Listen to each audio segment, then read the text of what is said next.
This podcast is a production of Unfiltered Studios. If you would like to know more about joining Unfiltered Studios, please visit our website at unfpod.com for more information. On June 18th, This is a magic ticket. get ready to be transported out of the audience and into the action. Holy cow! I'm in the movie! Who the hell are you? I'm Danny Madigan, I'm the kid. This summer, Arnold Schwarzenegger is Jack Slater. Everybody down! And Jack Slater is the last action hero. The big ticket for 93.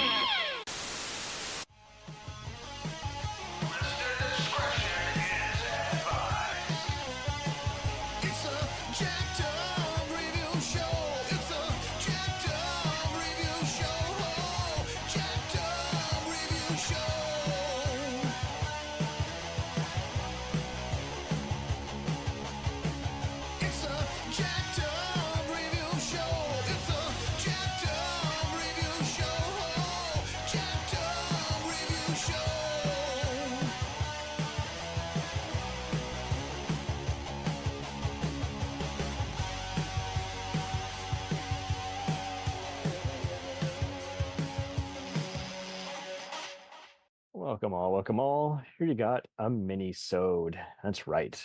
So we've been doing way more filmmakers' resumes lately. We've been embracing actors, talking about movies that they did where they're being typecast in certain roles, but doing so good at it. Like, here's an actor where they're playing a pot smoker in all these kinds of movies for this period of time in their resume, in their career. And here's one where so-and-so got typecast as a psycho. Here's a bunch of other movies where someone is playing, an action hero or scream queen. It maybe just a similar bunch of movies that fans would joke are unofficial sequels. So we're having fun with that. But mainly we were starting for the last few years, a bunch of filmmakers doing movies with a lot of the same themes, and sometimes they would even joke this was meant to be a sequel, but I changed it or switched studios, so it became something else. That's been fun. In this episode, you will just realize how many screenwriters not only repeat their same themes, but they practically have been just writing the same movie for X amount of time, and to where they might as well have had their own unofficial franchise. In this case, we got, X-Men, Avengers, and Alphas writer Zak Penn. He's been a popular one with the comic book guys. I've really admired him. He's come off as beyond intelligent in interviews, and one of his first movies was the Schwarzenegger Hollywood comedy Last Action Hero. I had no idea that, Zach has done everything from doing uncredited rewrites on films like Ants and Men in Black and Charlie's Angels, to other blockbusters like Behind Enemy Lines and the college frat boy cult comedy PCU. He's even appeared in the documentary Atari Game Over. So I figured, hey, he's got so many other things under his belt. He did uncredited rewrites on Reign of Fire. He did, the serial killer movie that starts off interesting but kind of goes downhill, Suspect Zero. But overall, I think he's pretty solid because he, for the most part, delivers on his promise. So these movies all here are Last Action Hero. He did that with his partner, Adam Left. And then after doing other blockbusters like The Incredible Hulk and the gambling thriller, The Grand, which was all improvised, believe it or not, he then adapted Ready Player One. I get that Ernest Cline has been hated as a hack writer, and I get it. He's not a very good writer. But I give this one a pass just because it's a Spielberg movie. And trust me, the trailer sucked. It was not good. It delivered on the whole passion. Like, Spielberg went even deeper into the whole mythos of how does one keep their sanity in a universe where everyone's just a gamer. And that's your only sense of entertainment for the most part. And I thought it delivered on a lot of good things. And it's just so funny how the Industrial Light and Magic visual effects guys were big Last Action Hero fans. So they snuck in some Easter eggs to Last Action Hero without Zak Penn knowing this. I've said this before on some of the other podcast episodes, but I thought I'd reiterate. And so lo and behold, for years later, after Ready Player One, he does Free Guy, and much of the same kind of themes. What what do you do if you're a video game character and you become attached, you become aware of your surroundings. So that was a big twist. And as you'll see here in our mini compilations here tonight, just all three of these are pretty agreeable movies. Sure, Last Action Hero flopped at the time, but generally everyone who hates that hasn't seen it since it came out, or they're just not a fan of satires in general. And I don't get it. I don't understand it for a second, especially considering how these have so many similar themes with everything from The Purple Rose of Cairo. Great movie by Woody Allen. I know we don't talk about the man, but the movie itself, it's not flawless, but it was very witty. Just someone falls in love with an on-screen movie character and blends into his world.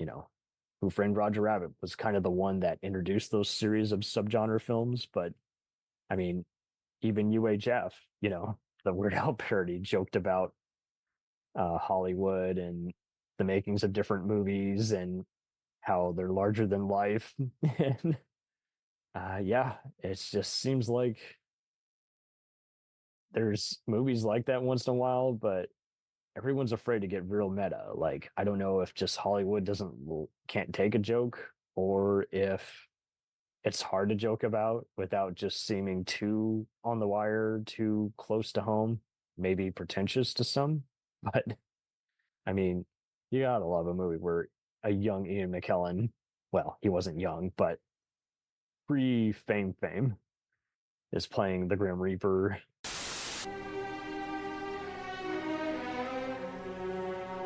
I was only curious.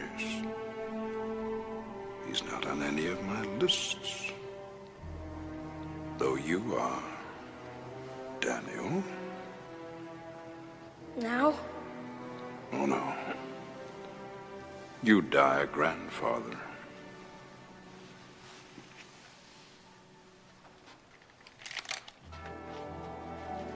Hey, wait a minute! Help us. You gotta get him back. You can do it. I know you can. I don't do fiction. Not my field. Sorry. You are a very brave young man. Unfortunately, you're not very bright. If I were you, I might be looking for the other half of the ticket. This introduced me to so many other people like Mercedes Rawl and Frank McRae, who just are always reliable. Even it was even Art Carney's final film role. But I mean, what's even funnier is how Damon Wayans appeared as himself, and on his the T-shirt he was wearing was for his upcoming superhero spoof movie Blank Man. So I mean, this movie has some even more unintentional just parodies in it. It's almost kind of like how Larry Saunders' show unintentionally predicted a lot of the guys, all the various celebrities who were playing asshole versions of themselves actually ended up being assholes years later. Some of them even got canceled. So I mean, it's funny how here in some ways this predicted a lot of other infamous blockbusters that came out and how the whole scenario has changed. But I enjoyed it just growing up back then, like the 2000s, when it was being rediscovered on a home video. So I mean, for God's sakes, you gotta love a fake movie character named Jack Slater in Last Action Hero. I mean, and Arnold was the right kind of guy to just be able to make fun of his seemingly indestructible persona and then play his real life self, telling his fictional on-screen character off. It's like there's so much win. And enjoy the rest of the episode of this compilation sode, if you will, and sound off below on what other stuff you would like us to cover eventually.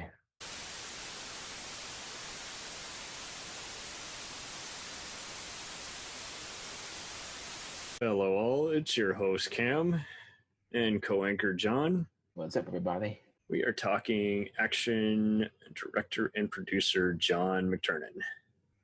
You know him probably for little-known movies such as Joel Silver Productions that are the last action hero. I think more than enough we can speak for the fact that he's just extremely influential. He understands about character. He understands about how to create any kind of thrill or chill.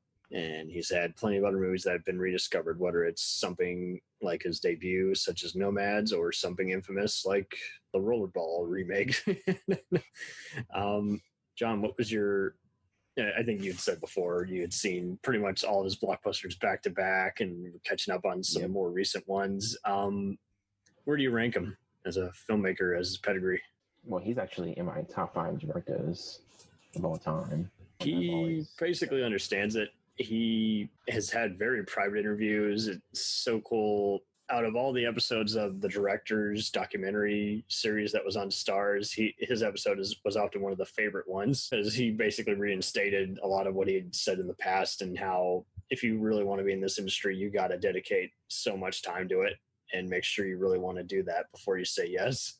And so they released a Blu-ray recently for Last Action Hero, and people forget it was a total flop back in the day. It was supposed to be the next best thing, and it was mismanaged by Sony, and they released it the same week as freaking Jurassic Park. And he got fired, and basically the commentary track, he seems very displeased because basically he's reconfirming how, oh, they took it away from me. And so it's just interesting for a cult movie to hear a filmmaker basically, instead of just doing the typical disowning, just feeling very shattered, as if they don't even know what kind of an identity it is. Because what's funny is, if you look at the movie, it doesn't really feel like too many cooks were in the kitchen, but yet he doesn't ever show that he's restricted to doing just PG or PG-13 or R. He basically is all over the place. Whatever he's thinking of doing, he's going to do. Yeah, that's why he's so unique. He's one that isn't bothered by ratings. He's more just about what's right for the story, what's right for the characters. Yep. Like I said, he's very influential to later action directors.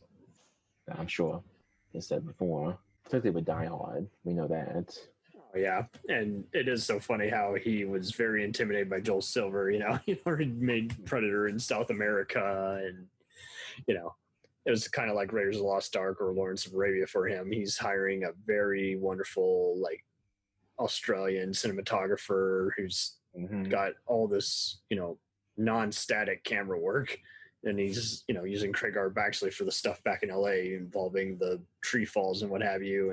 And it's just so hysterical how by that point, he was getting sick of Joel Silver's shit. So then, that was his only thing, is he really wanted Die Hard 3 to technically have been the second movie. And he's like, well, I'll come back as long as Joel is anywhere near there. And at that point, Carolco Pictures had owned the rights. And so they're just like, hey, we just want to take advantage of the Planet Hollywood formula. We'll bring you back one way or the other. It's also fascinating, I should point out, that of all people, Schwarzenegger was the reason why McTiernan was hired for Predator, since he had seen his first film, Nomads. Yeah. I gotta say, a lot of people keep revisiting it. I don't get it either. As a fan of McTiernan, somebody who loves him, even as a fan of Brosnan, that's the only good thing that comes out of this. This launch is his collaboration with him, and he brings it back for Thomas Crown. But it's man. It's Nomads, because I watched it and I'm like, what did Schwarzenegger see in that?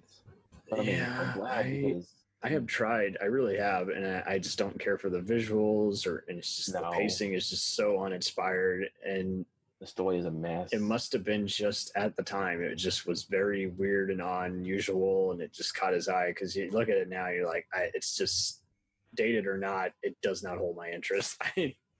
But it's such a blind spot, and it's his first movie, so he gets off on it. It's not like with a movie that's like a disappointment from a once, accomplished filmmaker like Coppola, where you're like, man, dude, what happened? And going back to his scandal, apparently the wiretap wasn't successful. It was just the fact that he lied to the feds. So they decided to charge him. So there you go. But I just thought it was interesting, especially after that, doing Predator and Die Hard, which is I'd say one of the biggest comebacks for a director after doing Nomads.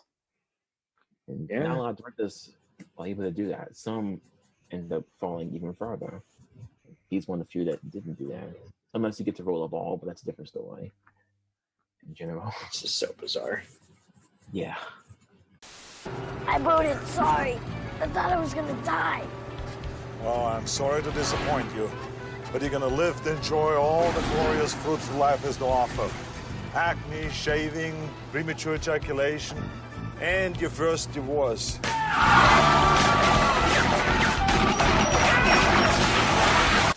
Because someone killed my favorite second cousin. That's a big mistake. That is what you were gonna say, right? Hello? I've just shot somebody. I did it on purpose. An order in which to watch his movies, would you start with Predator and then Die Hard, or? That's usually what I would say. Okay, just Start an order. with Predator, Die Hard, then Red October. Depends if on your mood, you know. But Hell, let's do 13th Warrior and then Die Hard. And yet, nowadays, it's definitely going to be ranked as one of the best Viking adventure movies. Rollerball is just interesting because it's like, it just seems like he's just aping shots from Die Hard. It really does make you wonder if he was forced to do that movie.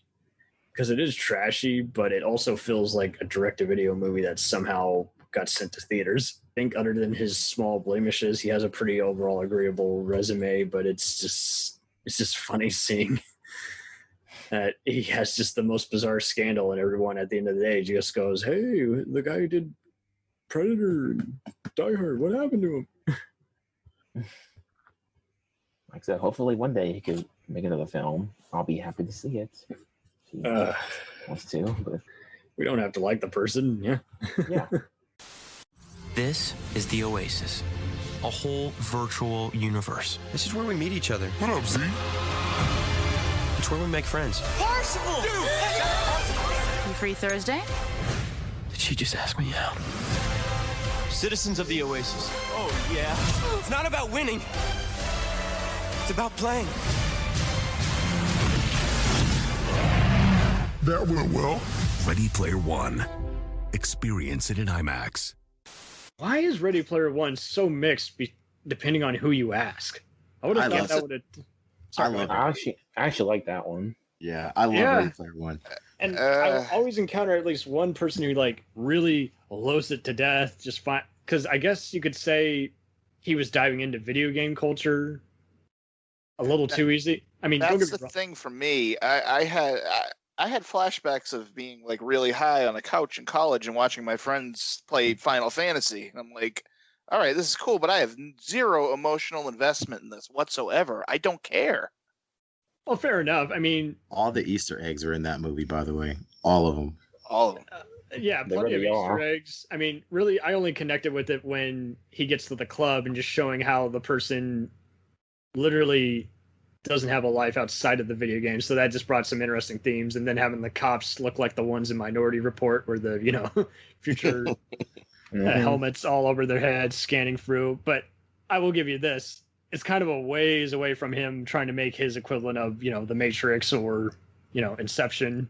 And then it's kind of interesting how, don't get me wrong, I fucking hated the trailer. It was just like, it just had. That's why I didn't see it in the theater, actually. I saw it in the theater reluctantly when I saw some good reviews from people I trust. But yeah, there were other ones where it's like, then Riff Tracks loves to like kind of team up on some of his blockbusters. It's like, no, bash some movie that's really boring. But don't get me wrong, it seems like the book is very hackneyed. So I guess that's part of the... That's why I couldn't finish the book, honestly. Yeah, my sister usually is a purist about following the book, and she's like, it's fine. Especially considering he gets mentioned multiple times in the book. So it's like, I probably wouldn't care either. But I don't think he's going to adapt any sequels or anything. It was just a one-off and done. I'm like, that's good. He doesn't need any more franchises. He's too good for a franchise. Yeah. Was that cool? It felt really cool. Woo! This world, it's full of bad guys. Hello, officer. Rabbit. We need you to be the good guy. We love you, Blue Shirt Guy! Watch out for them! They seem nice. Nope. I love bubblegum ice cream. He loves the bubblegum ice cream. It's like my tongue at a baby with a sunrise. Free Guy, rated PG-13, August 13th. And here we are once again, Mike and Corey from Culture Shock Podcast. How are you, sirs? Very well, thank you. What made you guys want to see these movies? I know Mike's answer to this question. Yeah. We kind of grew up together. Me and Mike have known each other a long time. And since the first day... Saxophone. Anyway, so... Hold on, I'll pause for the saxophone. Anyway, so you're bringing awesome shit to each other's houses and best BFFs for life. Best BFFs for life. And since the first day I think he's been in a movie, all Mike's talked about is Ryan Reynolds. He loves him. That's not entirely true. The first movie, which it's a shit movie, but it made me fall in love with Ryan Reynolds, was Blade Trinity. That movie made him undercunt. That movie made him my favorite actor, and it's all she wrote from there. Oh man, Ryan Reynolds is the only redeeming quality of that movie. He is the only one. Even Chris Christopherson exits stage right. He said, "Fuck this, I'm out." So okay, yeah, you're Ryan Reynolds fans for life. I can't believe I'm going to say this, but I would rather watch Green Lantern than Hitman's Wife's Bodyguard. Oh damn, pure torture. Yeah, I'm not gonna go that far. Yeah, I don't think I can even go with you on that one, Mike. I think. I mean, out of all the mediocre movies Ryan Reynolds has done and stolen to show it, I mean, I would watch this over Detective Pikachu. Really? I was. I'm more of a Sonic the Hedgehog guy. I was pleasantly surprised by Detective Pikachu, but you know what? He was the best part of it. I went into that movie thinking that movie was going to suck, just like I went into Free Guy thinking Free Guy was going to suck, and I was completely blown away by that. I didn't know what I was going to think about Free Guy. All I knew is that it's likely everyone's going to love it because it's a movie about gamers, but I was like, I'm just going to wait and go in and just have fun. But I thought I was going to hate it for sure. The trailer really didn't make it, it didn't really make it appealing. Like, I remember watching the trailer going, this movie looks like it's going to suck. And now I know. I didn't see the trailer for either of these. So, I mean, it's interesting how, yes, trailers do wreck certain movies, and then there's other ones where it's just... you're entertained still, but you're still a little disappointed. It's wild though with Deadpool because I mean, there's stuff exclusive that's in that trailer. This trailer is its own star. It's not in the movie, and like you say, I do love that. Oh yeah, and that's what I kind of miss that with trailers. And at the same time, like you say, I mean, yeah, Free Guy. It was just a pleasant movie. It wasn't really ha-ha funny for me like it was to most people, but I was like, still, I mean, this is still a movie with some heart and charm, and it's not mindless. And so now I do want to do. I was joking with the guys before we started the chat. I was like, let's do Zak Penn's virtual reality trilogy. Let's do Last Action Hero and Ready Player One, and then do Free Guy all in one scoop. All right. So that's the thing. Like that movie, you didn't see it coming at the end with that. It's actually a love story. Like. And you're kind of like, whoa, that's really clever. And then the actress did her own cover of the song. Is like, that's interesting. So it's like, and even the bad guy isn't necessarily a bad guy. He's just an ego-headed, video gamer guy. So that only reinforces the gaming charms. There's something I wouldn't really see in something unless it was something like, I don't know, Gremlins 2 or, it's like, I got that vibe. I was just like, an executive who's technically a piece of shit, but you just kind of find funny in his own right. Is like, that's fun too. So again, this is an easygoing kind of movie. And again, Ryan Reynolds fights himself with muscles. So I'm like, and that was Ryan Reynolds' idea. Oh, totally. This is what Hitman's Bodyguard 2 needed. It needed Ryan Reynolds fighting himself. I agree. It needed a doppelganger or somebody who'd been an imposter. That would have been a funny plot twist. What? You're in this part of Europe, you're a dickhead. Oh, we've got you mistaken for this hitman guy, and you're just a bodyguard. Overall, it's over the top, but it's phenomenal in its own way. We'll return after these messages. If you like small town mystery, crazy news, and wild history, then the Florida Men on Florida Man podcast is for you. Each week, Josh Mills and Wayne McCarty bring you the absolute best Florida has to offer. So if you're looking for a show that's safe for the family, but funny enough to help you escape everyday life, then listen to the Florida Men on Florida Man podcast. That's Florida Men, plural, on Florida Man podcast. Hey, it's Brent Pope, the host of Breakfast with Brent Pope. You've seen me on some of your favorite TV shows saying things like, "Give it up, Jimmy. You got to sink this putt to win." On Breakfast with Brent Pope, I sit down with guests from the entertainment world, and we do it all over breakfast. Or should I say Brentfast? Every week on Brentfast, you get inside Hollywood info and tips, great breakfast recs and booty debates. Most of all, you get the most delightful 30 minutes of your week. So dig in. It's Brentfast time. Listen at Brentfast.com, Apple Podcasts, or wherever fine podcasts are found.